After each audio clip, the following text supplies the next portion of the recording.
ఈరోజు చాలా సంతోషం అన్నా, ఎందుకంటే ఈ మెదక్ పార్లమెంట్ అభ్యర్థిగా నాకు ఆశీర్వదించి ఈ గడ్డ నుంచి గతంలో ఇందిరాగాంధీ గారు పోటీ చేసి ఈ గడ్డ నుంచి ప్రధానమంత్రి అయిన గడ్డ నుంచి ఒక బడుగు బలహీన వర్గాలకు అవకాశం కలిగించిన మా రేవంత్ అన్న గారికి నేను జీవితాంతం కృతజ్ఞతతో ఉంటానని తెలియజేస్తున్నాను.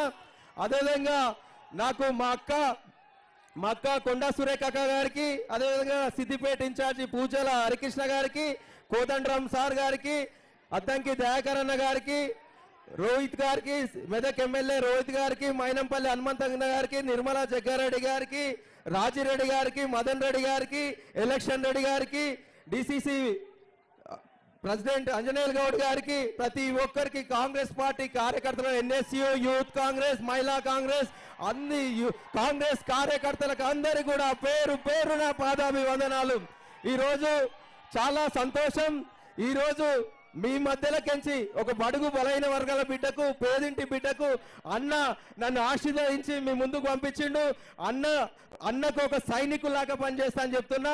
రేపు గెలిచిన తర్వాత కూడా ఈ ప్రాంతంలో ప్రతి సెగ్మెంట్లో కూడా అందరికీ అందుబాటులో ఉండి యువతతోటి, ముఖ్యంగా యువత, ఈ ప్రాంతంలో ఉన్న ప్రతి ఒక్క యువతకు నెలకు ఒక రోజు ప్రతి సెగ్మెంట్లో ఉండి మీ సమస్యలే మా సమస్యలని పరిష్కరించేలాగా పనిచేస్తానని చెప్తున్నా. అందరి నాయకులను కలుపుకొని పోయి ఉంటా.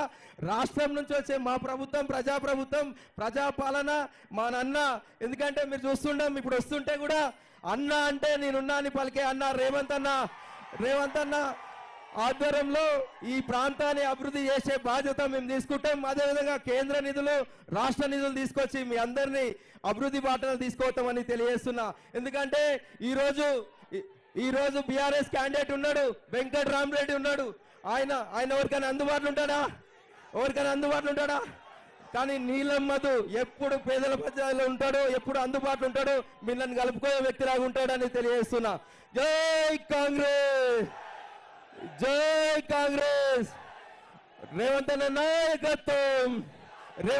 నాయకత్వం.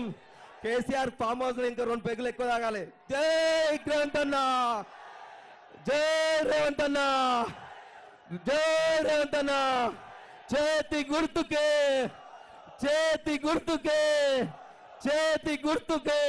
Thank you. ఇప్పుడు అన్నా అంటే నేను ఉన్నా అని చెప్పే మన